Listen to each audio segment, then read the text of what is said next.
Good morning, class. Standard 9 and 10 History and Civics. Today's chapter is Indian History, that is, chapter 1, the first war of independence, 1857. So, first war of independence, why they said? Because before 1857 there was no body there to voice against the British government. That was kings were there later on. They never bother about kings who is ruling, who is not ruling. British never bother about them. So there was political causes, social causes, military causes, and immediate causes. So many causes are there. So today we are going to talk about First War of Independence, 1857. How it was started. Because the Britishers normally they won't allow any religious function. Voluntarily they'll enter inside their religious places. Don't do this, don't do that. They're restricting the religious reforms. India is a traditional and heritage country. You follow each and everything as per rituals. So British never allow the Indian to calm down. They want to keep always engage. The Indian people are like a servant that treated. So why this happened? It is the military causes. There was a British Royal Armies. The Indian soldiers, very few soldiers are there in what was in the army. There was a conflict between Britishers and the mutiny of the group of or company of Sepoys, soldiers. Because the Hindu Muslim together they work in the British army. When British government want to introduce a new rifle to the Indian soldiers, in that the first time the Royal Enfield rifle they want to introduce, they introduced also, because that is the bolt action rifles. You have to open the gold cock and fill the round inside bullet. While loading the bullet, they have to bite from the mouth, because they didn't know about what type of which type of material they manufactured.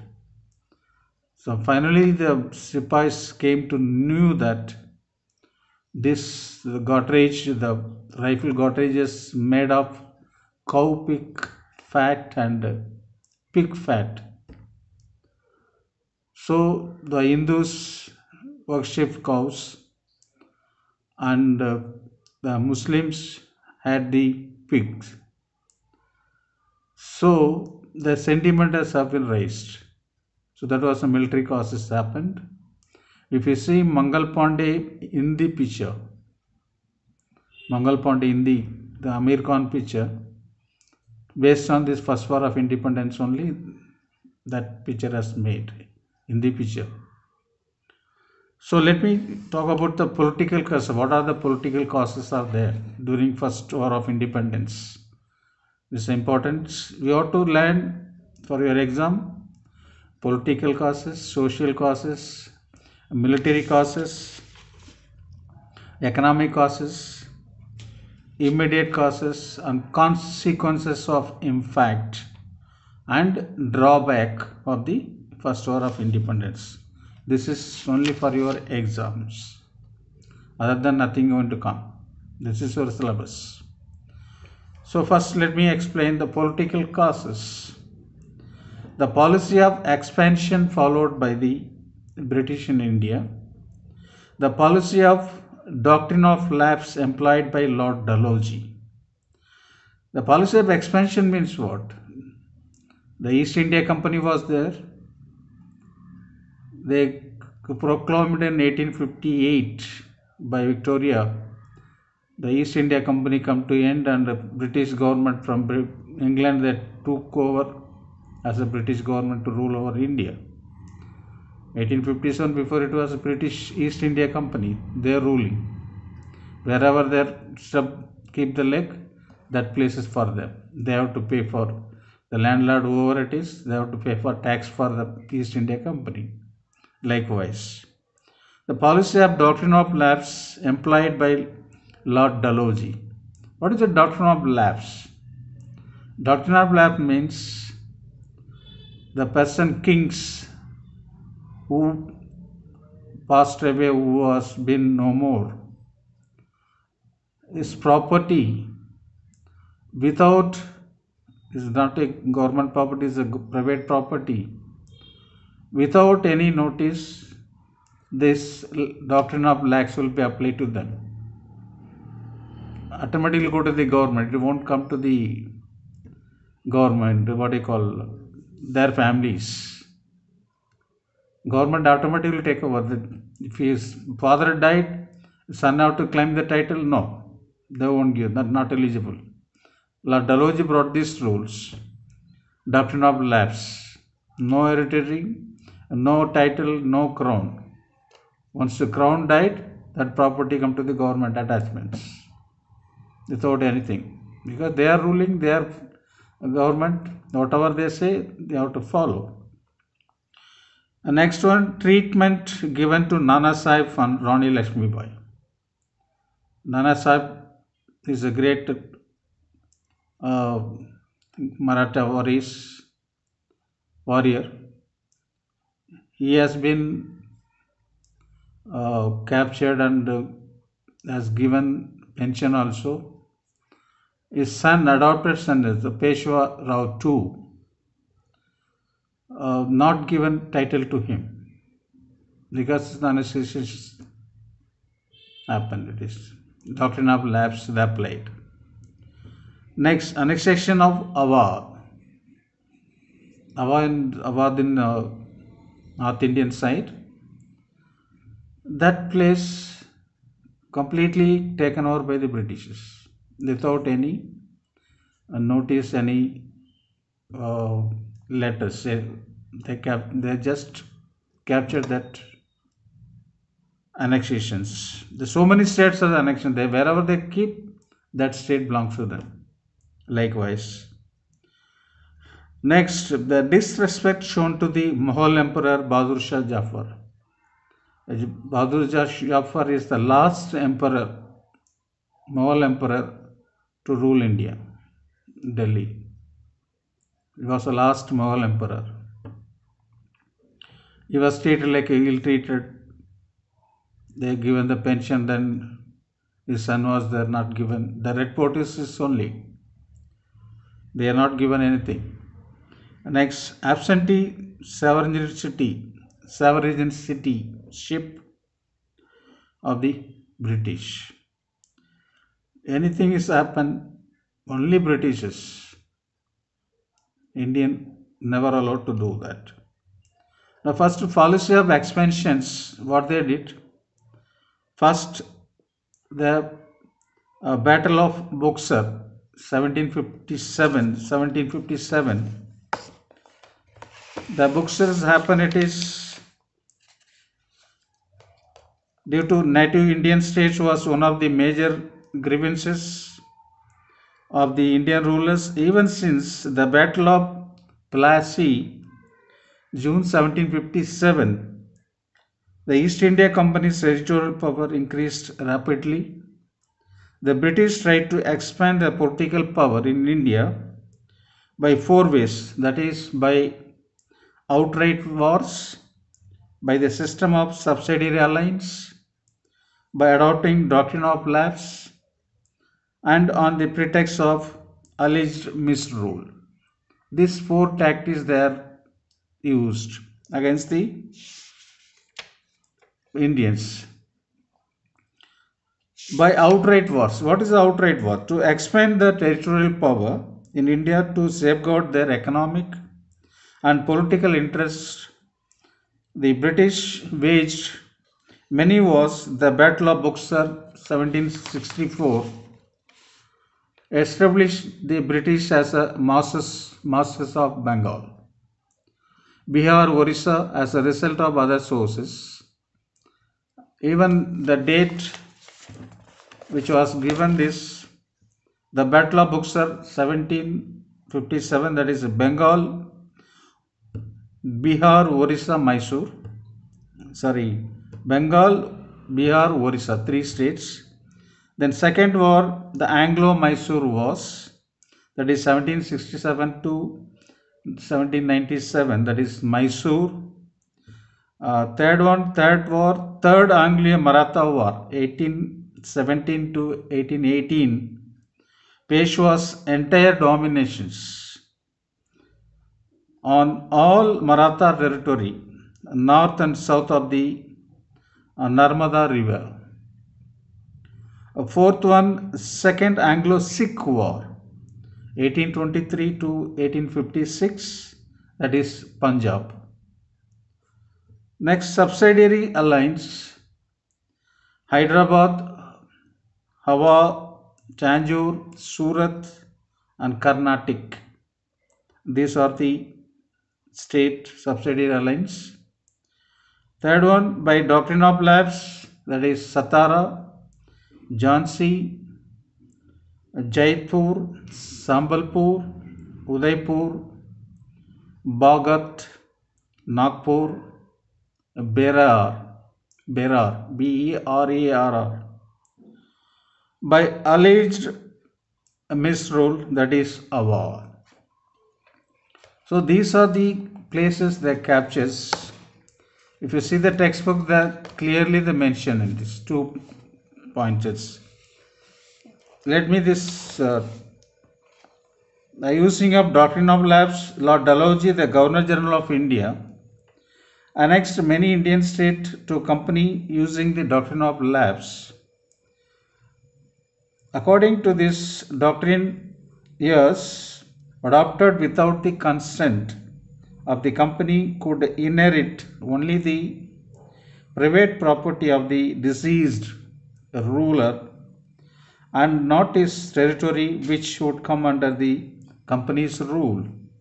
When the ruler of Jhansi died in 1853, leaving no natural heir, that is nothing, no title, the widowed Rani was poisoned and their adopted son Anand Rao, the Jhansi Rani Lakshmibai, and adopted son Anand Rao was not recognized as a lawful successor to the throne. So these are the victims. Doctrine of lapse, they use it. Then on the other pretext of alleged misrule, in 1856, Lord Dalhousie annexed Awadh to the company's dominions on the pretext of alleged misrule.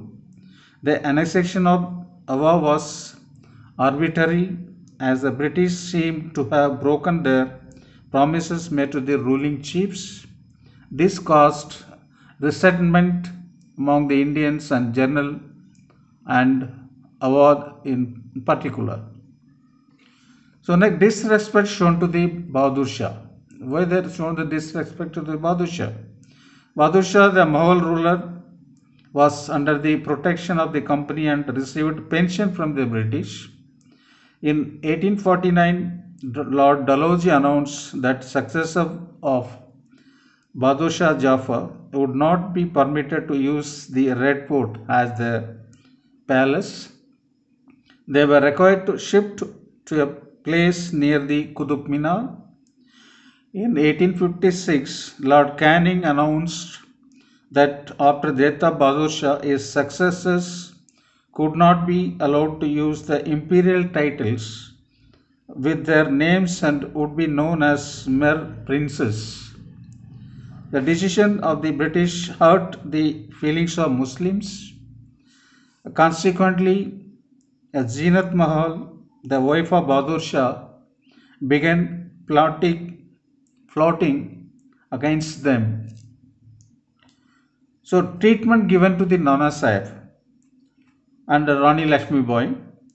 Nana Sahib was adopted son Bajirao II, the last Peshwa. The British refused to grant Nana Sahib the pension they were paying to Bajirao II. Nana Sahib was forced to live at Kanpur, far away from his family's seat at Pune, now Pune, previously Pune, now Pune. Nana Sahib had inherited wealth from former Peshwa, which they utilized and sending emissaries to different parts of the country and generating awareness among the Indians about the British policies. Nana Sahib travelled between Delhi and Lucknow to gather support for the movement.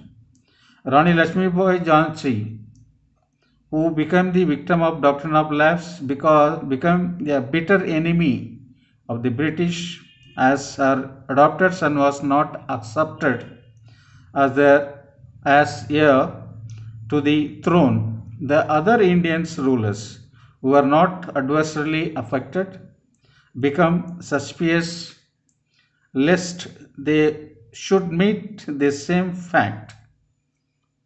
So this also treatment are given to the next. Absent is sovereignty of Britishers. Absent is sovereignty means that India was being ruled by the British government from England at the distance of thousands of miles. Absent is sovereignty of the British rule was resented by the Indians. The early rulers like the Mughals who had conquered India had in course of time settled in India. The revenues they collected from the Indians were spent in India only, but in the case of Britain, the Indians felt that they were being ruled from England and India's wealth was being drained to England and not utilized for their welfare. Because the British sitting in the London and getting money from India, nothing spent on the Indian people. Only for British people they made it. Now next I will talk about the social causes. Same thing is happening.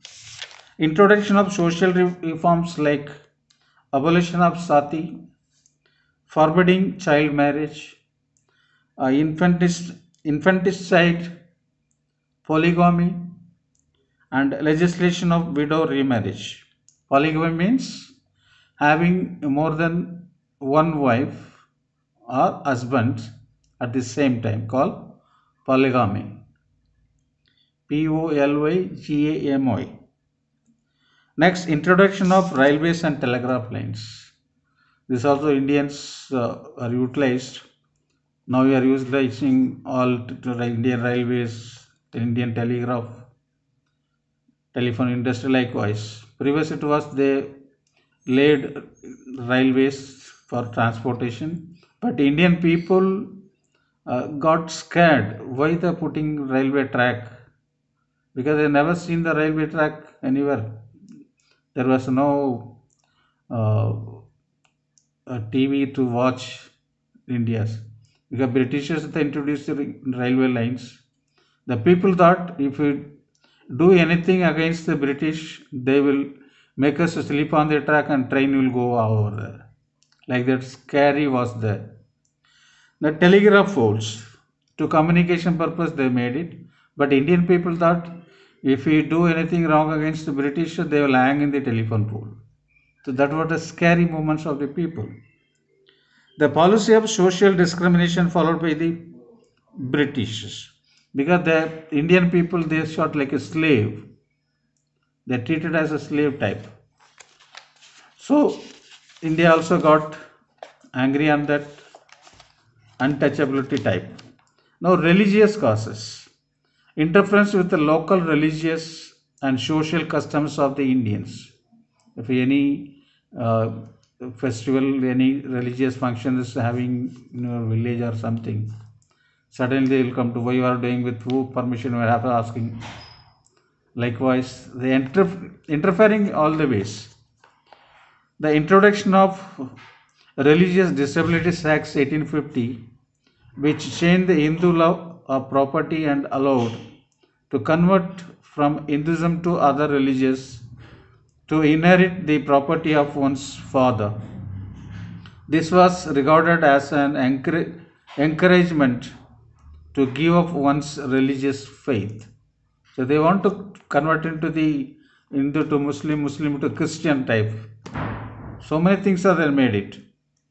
Next, they made Widow Remarriage Act, which gave the widows to right to marry again.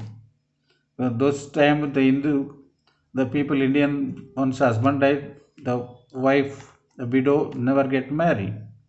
So they made like once husband died, they made a rule to get married again. Likewise, the British government support to the Christian missionaries. They'll say now the schools or churches there in India. They only brought it like a missionary type. Still working that. Convert to these Hindu people or Muslim people to divert into the Christianities. Likewise, taxing the lands belonging to temples and mosques. In that there is no church taxes are there. The temple means or mosque means they will collect their tax from that. So now economic also, this is important. They looted our Indians economic in such a way, nothing is there. If starting itself you are ruling in India, people rule this country means it was the world's richest country in the world. If the Britishers not ruled in India. So likewise, so our Indian wealth has been drained by the Britishers. Everything raw material from the Indians like a cotton, indigo, all raw materials like a salt, coal, gold, everything they looted from India. Because there is no leadership to guide the Indian people where to go, where to come, how to organize. Like a plan also is there, like a leadership also is there.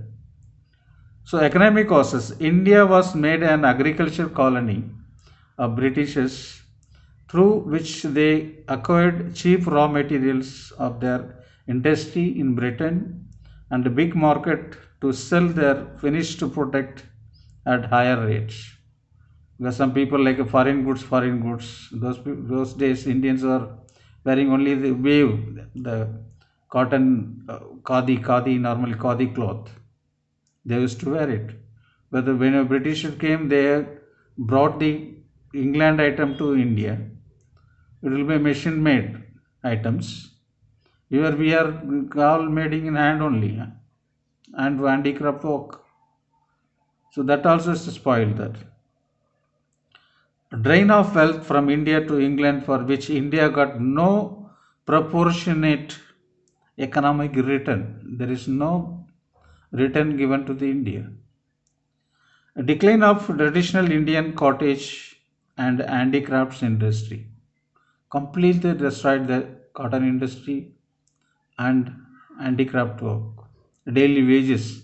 They will make a doll, some furniture work, iron work. Everything they spoiled. Nothing has left.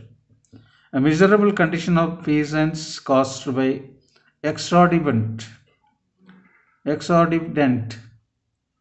money, their land revenue and the subsequent eviction from the land. If you are not giving any tax, overtaxing by threatening, if you are not pay, I will take your cart and bullock away from the field or capture the land. Likewise, farmers fed up with this. Even jamindars, landlords, everybody is there made threatens. Growing unemployment among the scholars, preachers, artists, soldiers, and officials who were patronized by the native rulers whose state were annexed by the Britishers. Inhuman treatment meted out to the indigo cultivators Indigo means perfume type, perfume as well as color. Decline of landed aristocracy. Autocracy, normally called is uh, rigorous by the native rulers, punishment they given, whose states were annexed by the British. Because their estates were confiscated by the Britishers, because by forcefully they're taking the land from the farmers, landlords. Now next, the military cost. This is also important.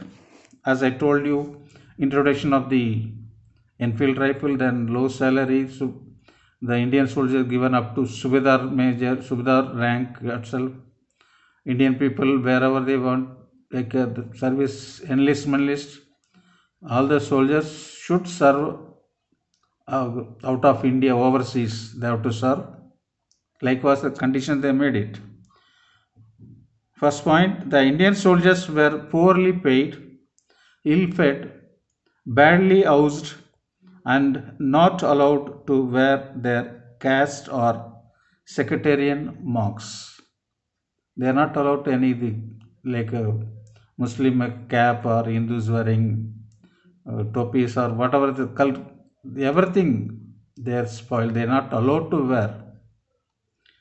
According to the provisions of the General Service Enlistment Act, this also is a very important point. The question will come for this. General Service Enlistment Act of 1856, the Indian soldiers were required to serve anywhere, even overseas, which was considered as a taboo by the Indians, especially Brahmins, because the Brahmins they are called higher caste. That is taboo is the higher caste, upper caste. So Indian soldiers had bleak prospects of promotion. They never allow any promotions. Indian soldiers were not paid extra payment or bata, even when they were made to serve in areas away from their homes. Now, important is immediate causes of first war of independence. The cartridge used in the newly introduced Enfield rifle were said to be greased with the fat of cows or pigs. The greased paper of the cartridges had to be bitten off which teeth before loading them in the rifle. As I told you that this is immediate cause, Mangal Pandey story. The use of these cartridges anchored both the Hindu as well as the Muslim. Suffice because cow is sacred to Hindus and the pig is a taboo to the Muslims. They saw in it an attempt to defile their religion. Now, consequences of the First War of Independence and uprising. End of the rule of the East India Company by the Government of India Act 1858.